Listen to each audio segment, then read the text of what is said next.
passage of the Nile begins with an Emirates flight into Ethiopia's capital, Addis Ababa, where we will stay for 2 nights.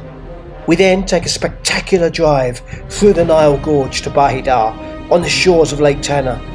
After 2 nights, we take a boat across the lake, stopping to see the source of the Blue Nile, as well as fascinating island monasteries, and by the afternoon we reach Ethiopia's castle city of Gondar. We stay for 2 nights in this historical Camelot enclave, and then we cross the border into Sudan for the next part of the adventure. Addis Ababa Airport, at 2,400 meters above sea level, it is the 4th highest capital city in the world and the busiest airport in Africa.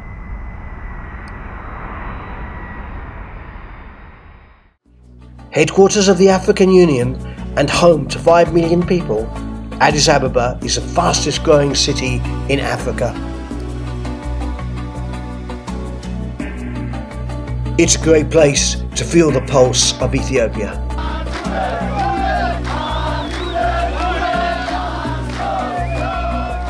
During our time in Addis, we see the fantastic National Museum. This is Haile Selassie's throne.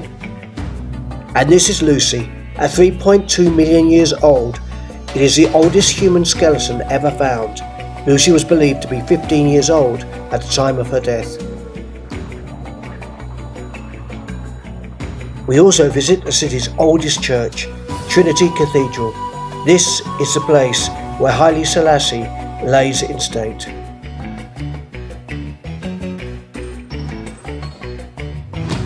Early the next day, we see the Nile for the first time as we leave Addis Ababa for Bahir Dar. We descend 1,500 meters into the Nile Gorge and cross a bridge over the Blue Nile River, and then ascend 1,400 meters to the other side. A spectacular first sighting by any standards.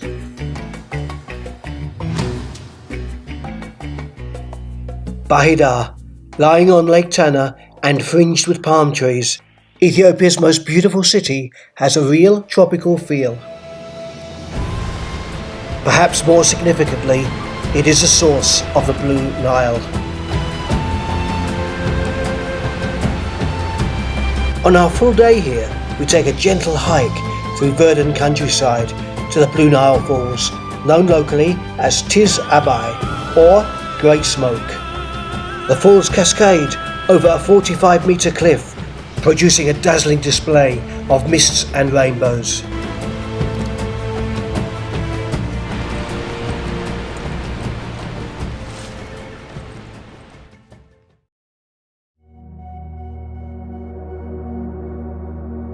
The next day, we leave Bahir Dar for Gondar by crossing Lake Tana, the principal reservoir of the Nile, from south to north. In a relaxing and fascinating day, we will see the Blue Nile flowing out of the lake. This river contributes 85% of the waters of the Nile. Lake Tana is primarily a silt lake, hence the yellowy hue, and nearly all of this silt will end up in the fertile Nile Valley. The lake has 37 islands, each with its own monastery, and many of these have superb examples of ancient Ethiopian icon art.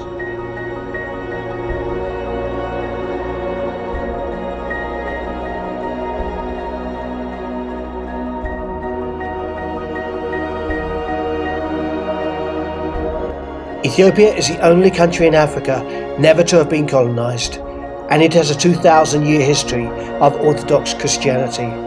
It is hypnotically different in culture, language, and people.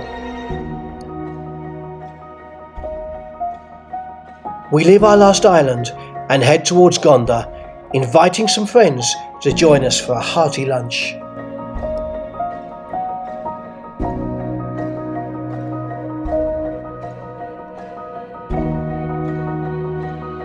We reach Gondar by mid-afternoon, and we are welcomed with true hospitality. Hello, I'm Helen. I am one of the sisters. Welcome to our guest house.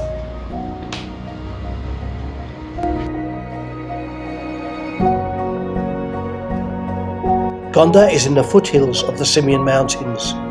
During the rainy season, hundreds of streams flow down from these mountains into Lake Tana. This is the engine room of the Nile River.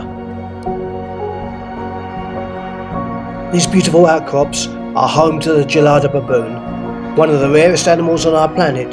They are found only in the Ethiopian highlands. They do not climb trees and are distinguished by a red heart-shaped chest and elongated jaw.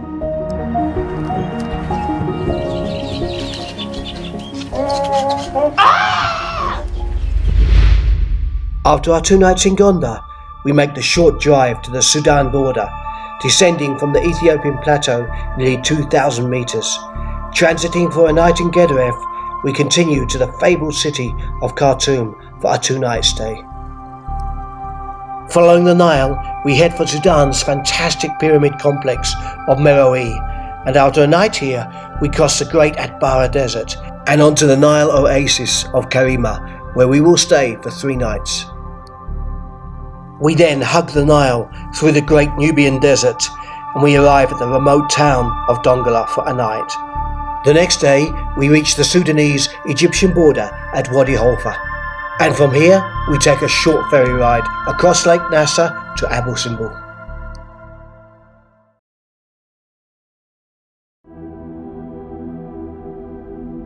It's mid-afternoon when we arrive in Khartoum, and on our way to our hotel, we stop to see something that most Sudanese do not know exists. Sitting almost anonymously under the trees on the banks of the Blue Nile is the Melik, Kitchener's last gunboat used during the siege of Khartoum. Though decaying, it is atmospheric, and some people even report seeing Kitchener's ghost.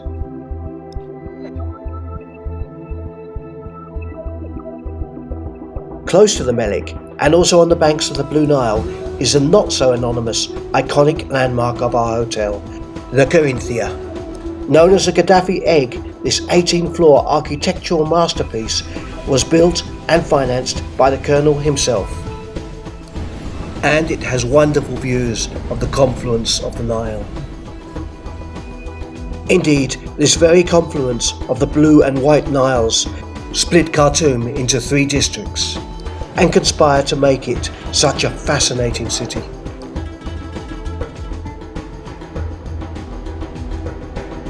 The next morning, we take a boat to the old district of Omdurman on the main river Nile, and on the way, we cross the point where the Blue and White Niles meet.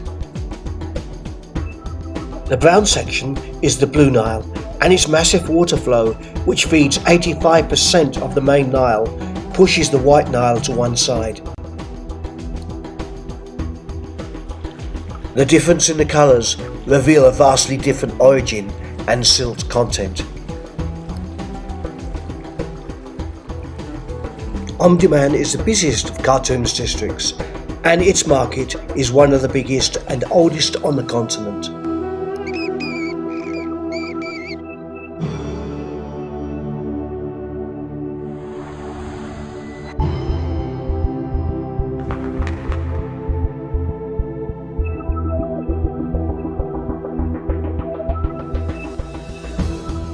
We time our program in Khartoum for a Friday, and this is why. The incredible spectacle of the whirling dervishes who meet in Omdurman every Friday at a Sufi cemetery. It is a meeting place, a ritual, and finding a personal path to God.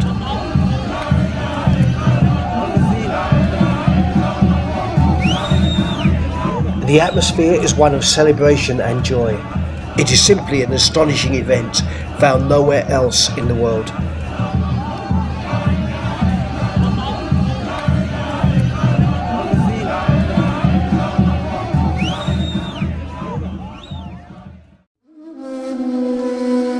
Leaving Khartoum and following the Nile, we stop at the 6th Nile Cataract. Cataracts are where the river is broken by stones and boulders, or a particularly shallow section. There are another 5 of these cataracts that punctuate the river all the way through to Aswan. By mid-afternoon, we turn off the main road for a few kilometers for our destination, the magnificent pyramid field of Meroe.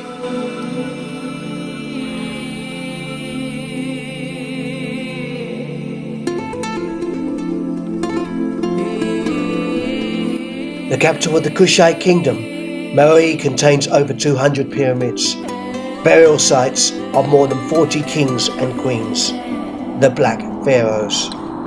They are estimated to be 2,700 years old, the largest ancient burial site in the world.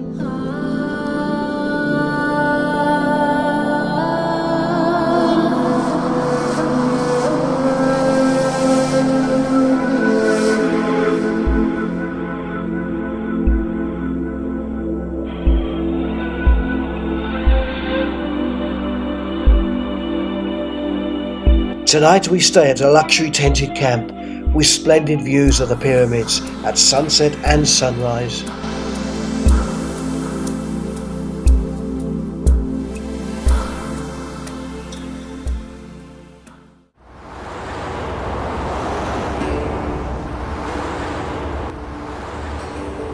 The next morning we head northwest, passing the 5th Nile Cataract and the historic town of Atbara. We then cross into the Nubian Desert to reach the town of Karima. Once a thriving region of the Kingdom of Kush, echoes of caravans that pass through here on their way to the Red Sea are everywhere.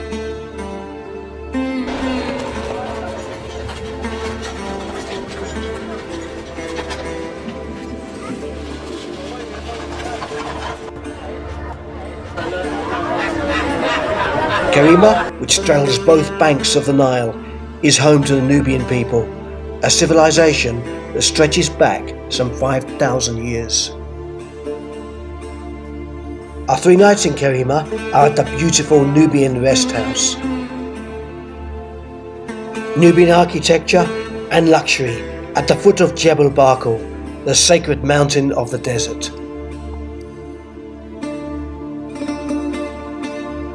The Egyptians and the Kushites both believed that the mountain was home to the god of Amun, the throne of 2 lands, Egypt and Nubia. The ruins of the temple dedicated to Amun lie at the foot. At dusk, it's easy to understand why the ancients ascribed such religious significance to it. Karima was the centre of the kingdom of Kush, where the Black Pharaohs reigned over a vast land stretching from Khartoum to the Mediterranean. There are twice as many pyramids in Sudan compared to Egypt. Their astonishing necropolis in Karima are found at the Nuri pyramids and the wonderful royal cemetery, which dates back to the 7th century BC.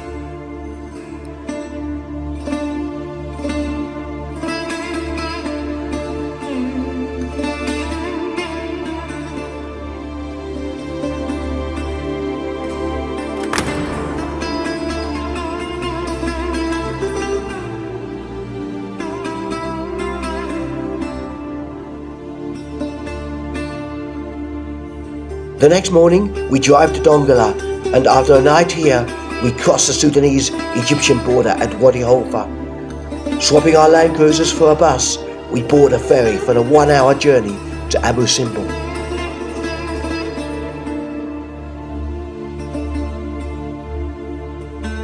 On the way to the port, we sail past perhaps Egypt's most spectacular ancient monument, the 3,000-year-old Great Temple of Ramesses II.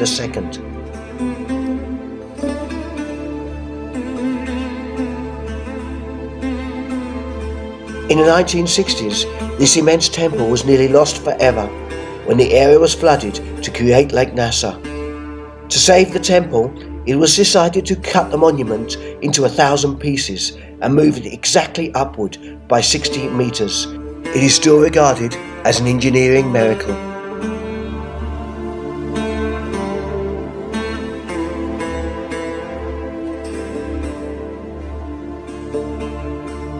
"99% of tourists visit Abu Simbel on a day trip.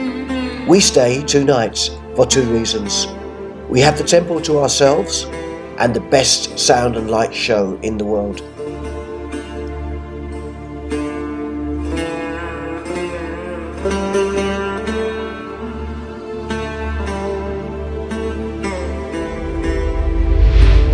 the last section of our tour, we leave Abu Simbel and take our bus for the 3-hour journey to Aswan, where we board our boat for the 4-day Nile Cruise to Luxor.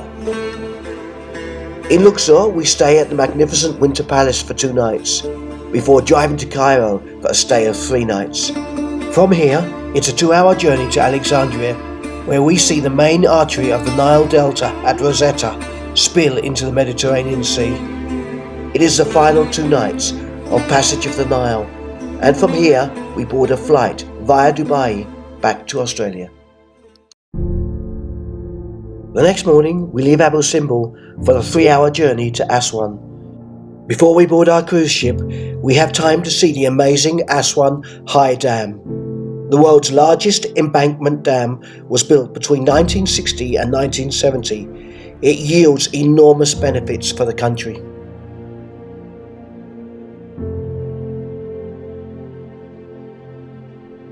After our visit to the High Dam, we take a small boat to the temples of Philae.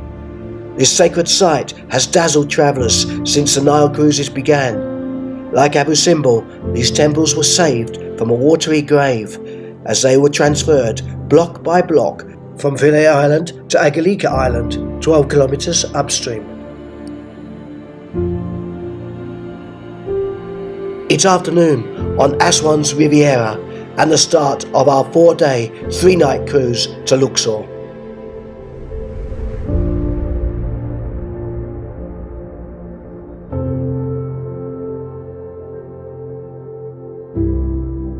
The ship has 5 decks, with the sun deck, a bar and swimming pool located on the top. It's a great place to watch a Nile sunset.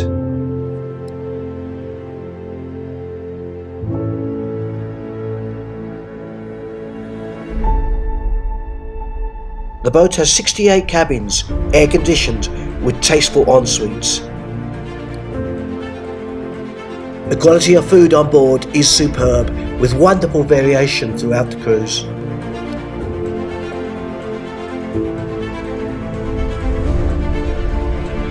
All cabins have a panoramic window where we can soak up the timeless motion of the Nile.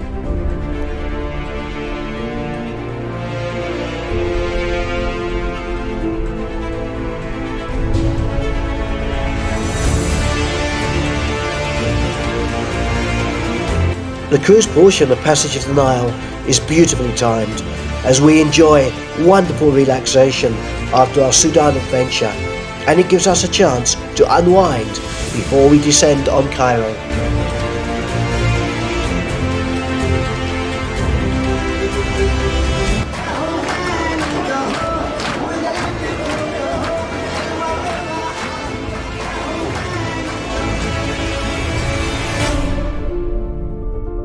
On the 4th day, just after dawn, we arrive in Luxor at the end of our cruise. And another delight awaits us. 2 nights at one of the 100 leading hotels of the world, the historic Winter Palace, East Bank of the Nile, and right on Luxor's beautiful Corniche. Built in 1886, the Winter Palace is an oasis of tranquility and a gateway to the pharaonic splendour of Luxor. Our 3 days allow us time to explore Luxor with ease, and we start with the fertile West Bank. This side of the Nile is known as the Bank of Death because of its pharaonic tombs such as Valley of the Kings. We take a small train to the valley where there are 63 magnificent royal tombs. We explore a few of the best preserved, like Ramesses IV and VI, with their long vaults and 3,000-year-old paintings and hieroglyphics, often depicting scenes from the Book of Day and Night.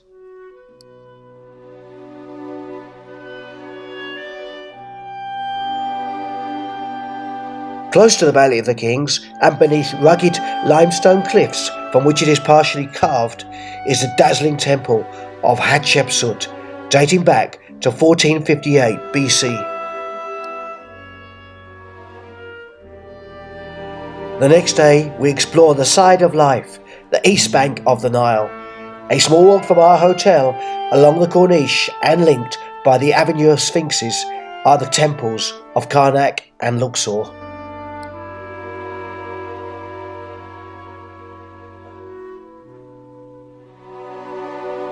The idea of these phenomenal edifices with roofs and colour reflecting the power of the pharaohs is mesmerising.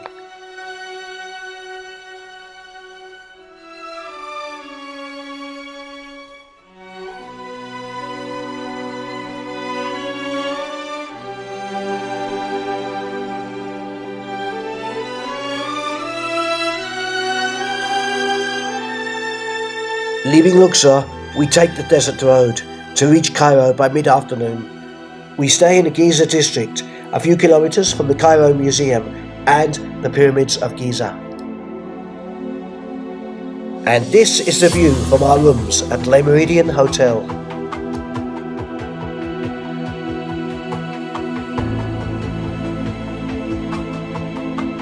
This morning we explore the Giza Plateau and the Great Pyramid of Cheops, the only surviving wonder of the ancient world. Each of these sandstone blocks weigh 3,000 kilos. 2.6 million were used to construct this pyramid. It was built 2,500 years before the birth of Christ. It is over 4,000 years old.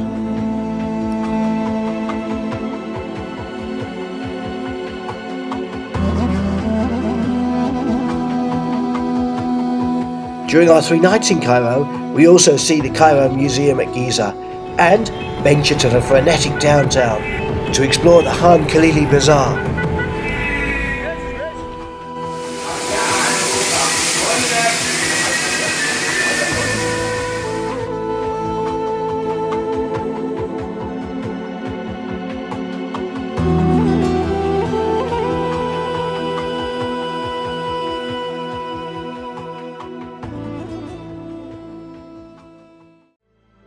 It's an easy 2-hour drive to the Mediterranean Sea, and just before we reach Alexandria, we branch off to El Alamein, where the tide of the Second World War was changed.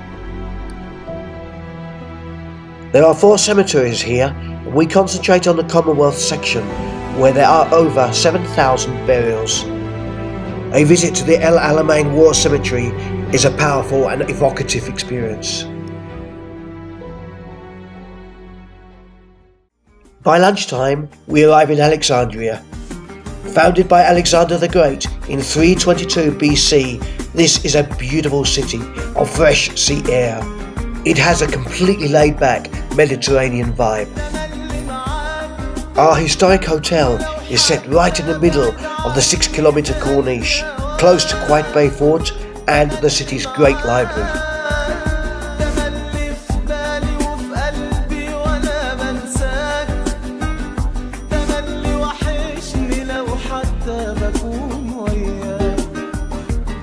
Just an hour to the west of Alexandria is the small town of Rosetta, where the main artery of the Nile empties into the Mediterranean Sea. The emotions are strong after an epic journey that has followed the passage of the Nile 4,600 kilometers along an incredible waterway of life, ancient kingdoms, legends, and romance.